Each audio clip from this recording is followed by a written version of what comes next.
It is finally time to talk about one of Disney's biggest festivals of the year, food and wine. We have actually already covered the earliest released booths that Disney shared news about, so I will make sure to link that video here. So I'm going to be skipping over those booths today as we cover all the rest.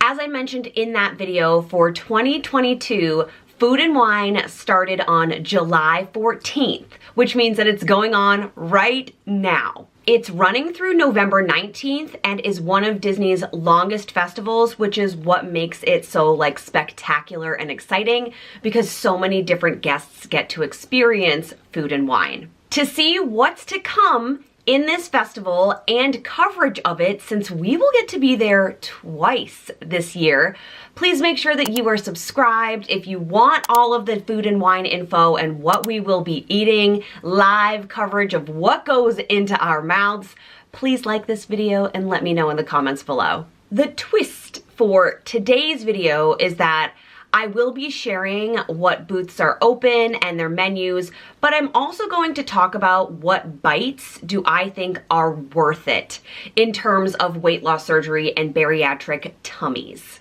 It turns out that there are a lot of us who both love Disney and have had or are having weight loss surgery. Who knew that this was such a niche community?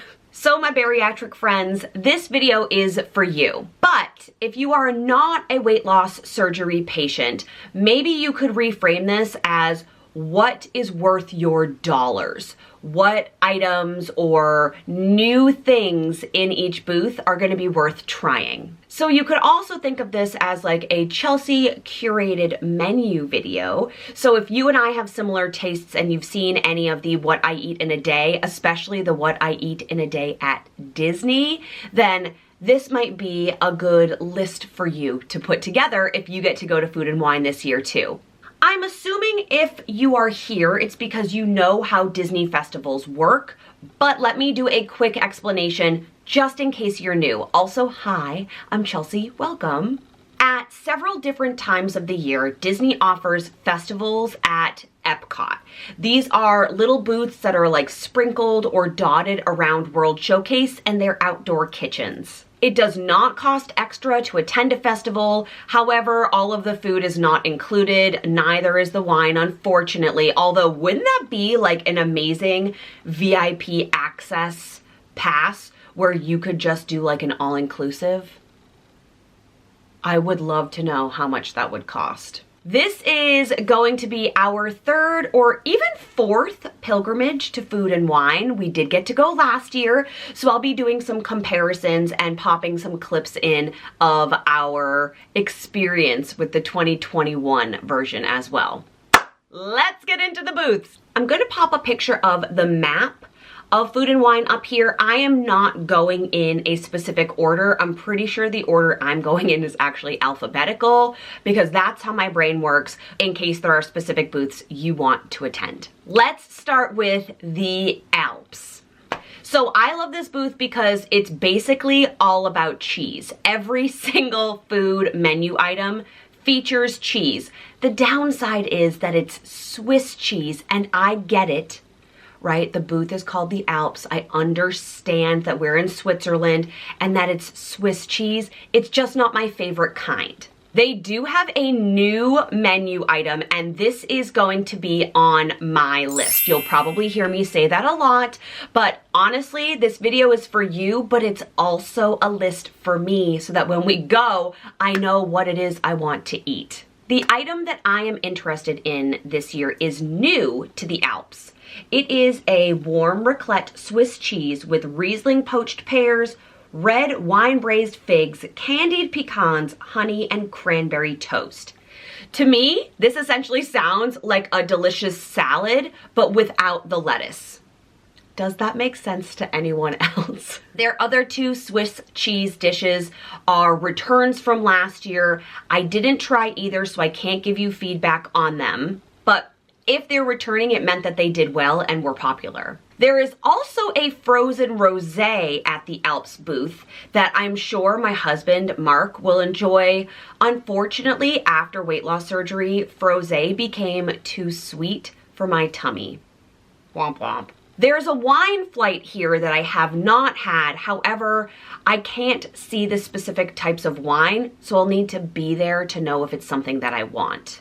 I don't remember Australia being a booth that I could see last year. I remember it being a menu, but I think by the time that we had arrived at Food and Wine in October, Australia was already cycled out. So remember while you're there that Disney like swaps out their booths, and not all booths open on the 14th. So they'll be adding some as we go, and I think this is why I missed Australia last year. I would have for sure tried the shrimp that's on the menu. The shrimp are grilled, sweet and spicy bushberry shrimp with pineapple, pepper, onion, and snap peas.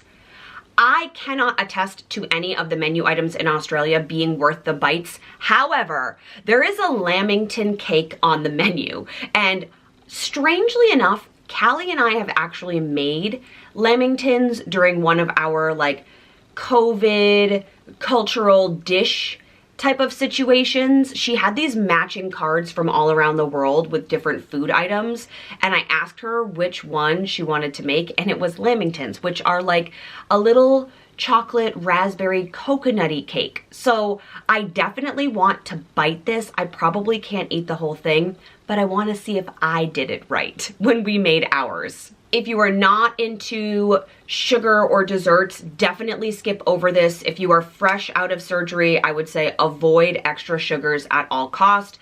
But if you are kind of a veteran bariatric patient, or you're just here for the curated menu, this might be something delicious to try because it's not like a typical chocolate frozen Disney dessert.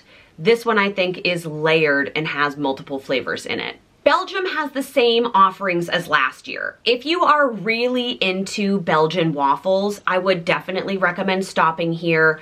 This is not my thing. I know I just mentioned sugar intake in the last booth, but both of the Belgian waffle offerings here are super sweet. I would prefer to see the Belgian waffle, but with a savory option, kind of like the waffles in Magic Kingdom that have like a buffalo chicken component to them. I would love to see like a savory version because super sweet just isn't for me. Let's talk about something I loved last year and will definitely be getting again this year, and that is the Brazilian cheese bread. A quick story. Perhaps one of the best breakfasts I've ever had is the gluten-free Brazilian cheese bread paired with a wine flight, a champagne flight from Shimmering Sips. That's how we started our Food and Wine Festival last year, and it may be on repeat for this year too. We are in Epcot for the Food and Wine Festival. It's also October 1st, which means it is the start of the 50th anniversary. So it's very busy and exciting, and things seem really heightened today, but it's all so fun.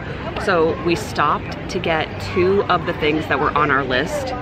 At Shimmering Sips, we have a wine flight, and then we stopped at the Brazil booth to get that gluten-free cheesy bread. So let me show you what we have. This is the pão de queijo. There's no way I'm saying that right. It's just Brazilian cheese bread. And in the previous video that we filmed, I wondered how this could possibly be gluten-free because it is a cheese bread. Did you like this? And then someone in the comments explained that it's the type of flour that they use. So I'm gonna eat this first because I haven't eaten anything yet today. This is delightful.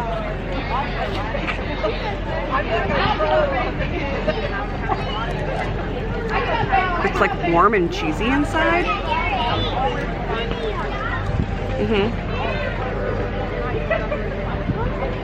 I was not wrong about this. I knew this was gonna be one of my favorites. The bread was savory, it was gooey. It's gluten-free as well.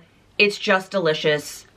Please make sure you get this and put it in your mouth. Brewing booth, is just not my vibe. Some of their wing flavors are unique, but I don't like to eat things off a bone. There are 5 different types of wings, and I feel like if you are a wing and a beer, because they do have beer pairings at this particular booth, type of person, awesome, but this isn't what I come to Food and Wine for. They have some traditional spices like buffalo. This year they're even featuring like a sriracha version, which I think my husband would really like. And they have a garlic parmesan, but I feel like none of these flavors are unique enough for me to waste a bite on them, if that makes sense. So in the same vein about Canada, I absolutely love their food. At Le Cellier in Epcot, they're offering at the booth some of the same menu items that are at Le Cellier. Their famous soup, which is a cheddar bacon,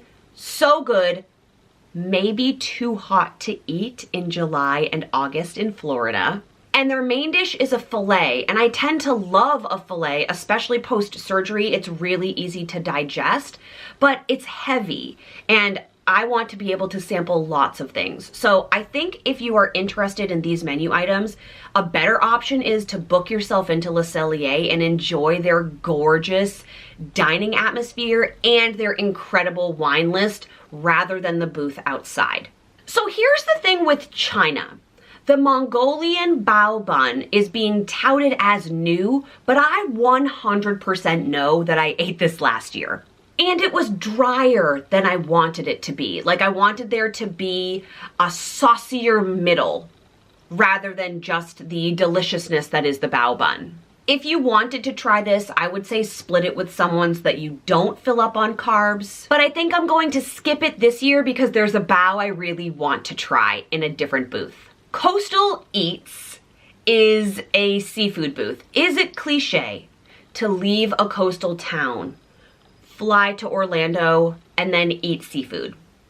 Even if it is, I'm doing it anyway. I like to think of it as I am just the connoisseur of certain seafoods, particularly shrimp, in any part of the world. It's cultural, okay? I think I am going to skip the shrimp scampi dip, and I am saying that now, but I might change my mind when we're down there. I feel like from looking at pictures of it, it looks a little bit too heavy. However, there are oysters Rockefeller on the menu. Yes, that's on my list. I find that seafood tends to be, if you like it, the perfect protein because they're really low in fat. They don't fill me where I'm uncomfortable, and they're good for you. Like, they're good sources of protein. So I like to ingest as much as I can when I'm doing like little bites of lots of things. It's like a long day of charcuterie nibbles. That's how I view these festivals. And they do have the Cape Codder. I live on Cape Cod, if you don't know that, which is a cocktail. I'll definitely be skipping it, not because it's cliche, but because it's vodka based, and that's a bit too aggressive for my cheese stick tummy. Okay, Flavors from Fire has the new bao bun that I want to try. This booth is about like everything smoky, barbecue flavored. They had an incredible s'mores whoopie pie that is not on the menu this year, and I'm quite sad about it. It was huge. You would need to share it, but it was worth the bites. This year, there is a banh mi bao bun with char-grilled Asian skirt steak, chicken liver aioli, pickled vegetables, and cilantro. I'm hoping that because of the aioli, this one is not dry, but it's on the list. Honestly, France can basically do no wrong. If there's a booth, just one, that you go to, let it be this one. Last year, we tried the 3-cheese beignet. Ooh. Was a little heavy, but it was delicious. And we split it, Mark, Callie, and I, so that way we could all enjoy bites. And that's exactly how I like to do this. Splitting as many things as possible, so that way you can enjoy more. The beignet? Yeah, it just tastes like a fluffy donut. I'm not even sure I want to waste a bite on it. Get a caramel bite in there, otherwise you're wasted. One of my favorite dishes that I have ever had at the Food and Wine Festival no matter the year that we've been there, is the escargot at the France booth. It is garlicky, it's buttery, it's herby, encased in a little puff pastry. If you've never tried escargot, this is such a good starting point because it's not chewy and it has incredible flavors. And y'all, there's a strawberry rosé mimosa. Yes, yes, I can't wait. Oh, my mouth just started to water at the butteriness of the escargot with the tartness of the mimosa. Goosebumps.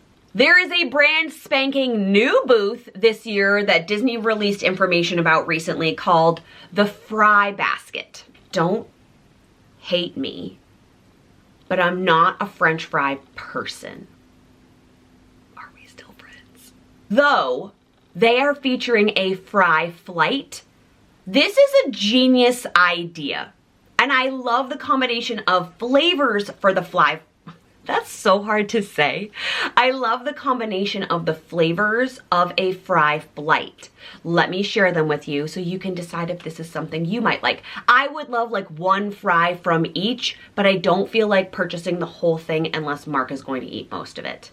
The fry flight features sea salt and malt vinegar fries, barbecued bacon fries with smoked aioli. Okay, that sounds incredible. Sweet potato casserole fries with candied pecans, toasted marshmallow cream, and caramel whiskey. One of my biggest complaints about Disney's festivals is that they tend to be really light-handed with their flavors. This doesn't sound like that. I'm so interested. I can't wait to see like what other reviews come out about this before we go. Before we move on to the rest of the booths, tell me, are you liking the same things that I am liking?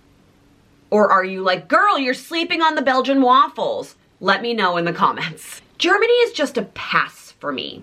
I would rather spend my bites at Caramel Couche. Couche?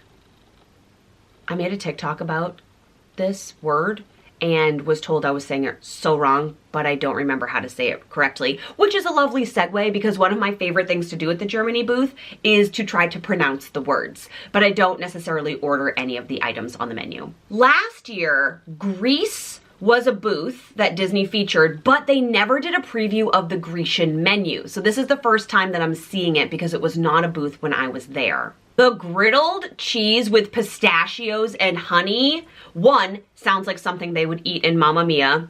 That's all you need to say to me. I will also order it. And sounds like light and delicious. I'm hoping it's not super heavy, like a ton of cheese that's just been like smushed, you know? Because pistachios with honey just sounds like light flavor pairings to me. I'm excited for this one. Hawaii is a bittersweet booth for me. At this time last year, when I was filming a similar video about the 2021 booths, we were actually getting ready to go to Aulani for the end of the summer. And we had the most incredible vacation. So I was super excited to eat the Hawaiian foods in preparation for Aulani. I wish I could say the same this year, but the bright side is that I could eat something from the Hawaiian booth and think of all the amazing memories that we made in Aulani. The Kahlua pork slider was delicious. I'll probably get it again, and you already know that the pineapple wine is one of my favorites. I also love the way that the Hawaii booth looks because of the thatched roof, which looks like the Aulani Resort. I will make sure that you have some photos here to compare to, but it's one of the more like special looking booths. Maybe the India booth is an underdog, but I just don't see any flavors I love here. Again, I feel like Disney really plays it safe with their flavor palettes because there are so many guests from different areas of the world. However, I think they could really punch it up with places like India, yet I think their food falls flat flavor-wise. And that goes for Ireland as well. I'm not really into Irish food despite my husband being part Irish, so I just feel like I'm saving my bites. I'm not trying to be negative about any of the menus. I'm just saving my bites for things that I really, really want. One that I am excited about this year is Italy, and this is a change from the past. They are stepping it up in 2022. In past years, I've complained that the Italian booth has really stuck to two traditional items like pizza, literally. This year, their offerings are not bland basics. They are gnocchi based. There are a couple of dishes like this. The one that I am interested in is called the gnocchi di patate. Patate? I'm sorry, I do not have an Italian accent. Please correct me in the comments below. Gnocchi is just a potato-based pasta, and it's one of the favorite dishes that I actually cook at home. This one at the booth is a potato dumpling with vodka sauce, Romano cheese, and crispy bacon. This is almost the exact recipe that I use at home, and I make everything by hand. It takes hours, but it's one of my favorite winter dishes to make. Add in a glass of Prosecco and chef's kiss, this is a meal. Like, I really don't want to share this one, but I know if I want to eat at other booths, I'll have to. Japan always has adventurous menu items, and two of their three offerings this year are brand new. There is an octopus dish that isn't fried, so don't think calamari, think like pieces of octopus. Disney, I'm so proud of you for doing this. This absolutely terrifies me. I do not put this in this category of like seafood I want to try, but I'm proud of you. I'm just not that adventurous, and I really hope that people are, because I want Disney to do more things like this at each booth where one of the 2 or 3 menu items are truly unique to the culture. In Kenya last year, I tried the peri peri shrimp with the lime couscous, and overall I was pretty underwhelmed. I wanted the shrimp to have that citrusy flavor that the couscous attempted to have, but again, the flavors all kind of fell short. This is the peri peri, I hope I'm saying that right, shrimp skewer with citrus blend couscous. And this looks like a little rice and beans mix. This is from Kenya. This was not on our original list to eat. I'm not sure when the menus got publicized for this one, but I feel like because we like the lime shrimp skewer so much, this will be good. So, oh boy, okay. I don't know how to eat this.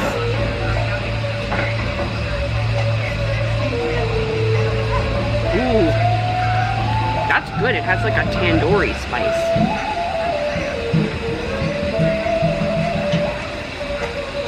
Mmm. So it doesn't have that like citrusy zest. Look at this. I'm making such a mess. Couscous is a little bland,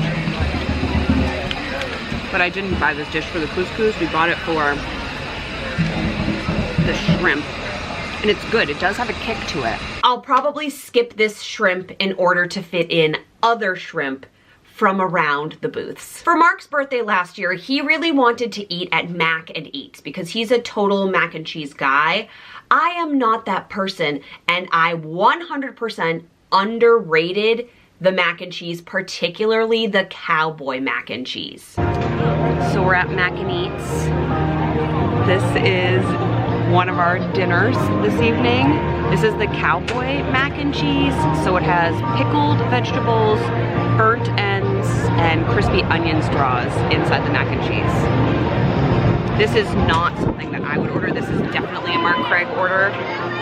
I would have gone for the truffle mac and cheese, but it's his birthday weekend.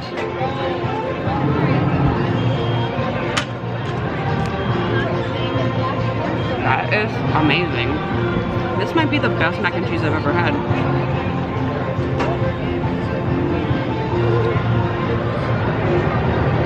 Wow, that's so good. Holy cow. It was amazing. Definitely heavy. I would recommend maybe 1 or 2 bites. Certainly split this, but it was scrumptious. The cowboy mac and cheese has smoked pork belly, brisket burnt ends, pickled peppers, onion straws, and barbecue aioli. Awesome. Freaking awesome, super flavorful. I'm a little bit sad because Mexico changed their menu this year. Last year they featured like 1,000 different amazing margarita flavors. I don't drink margaritas because I'm not a tequila gal, but my husband really appreciated it. This year, I think it's something he will still enjoy, but I'm going to skip. I love the atmosphere of Mexico, so I'm just happy to be there. Something I didn't try last year and I heard all about from Disney bloggers, vloggers, Instagrammers was the noodle exchange. There is a faux dish that was incredible that I never tried, and I really want to. It's the traditional spicy Vietnamese pho. This comes with shaved beef, mushrooms, and Thai basil. Honestly, it was like the talk of the town beyond the saucy swanky swine, which we covered in the first video because that was one of the first booths announced coming back this year. But I can't wait to try this. I think it's going to be full of flavor, and I've never had pho before, so it will be new for me, which is double exciting. Spain is featuring some of their similar dishes from last year, including a charcuterie board.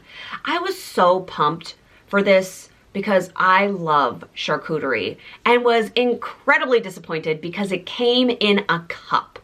The olives and the cheese were delicious, but the rest of the meat felt just kind of like slimy and wet because it was in with all of the other ingredients. I'll be skipping this. Spain is also featuring this year a seafood salad, which I think sounds like a wonderful way to try a variety of seafood, almost like a seafood charcuterie board, but again, it's in a cup, and I feel like those flavors should not be mixed. Last year there was like a trend of charcuterie, so many of the booths had it, and this year I'm just not seeing this in 2022. Now there are other booths that I don't consider official food and wine booths because they're like refreshment stations that are dotted along the way, and they have like traditional Epcot foods. I'm not talking about those here, so if you want more information on them, will you let me know in the comments? I just feel like if you know anything about the food at Epcot, then you know exactly what's being served at like the refreshment port. Some of them are sponsored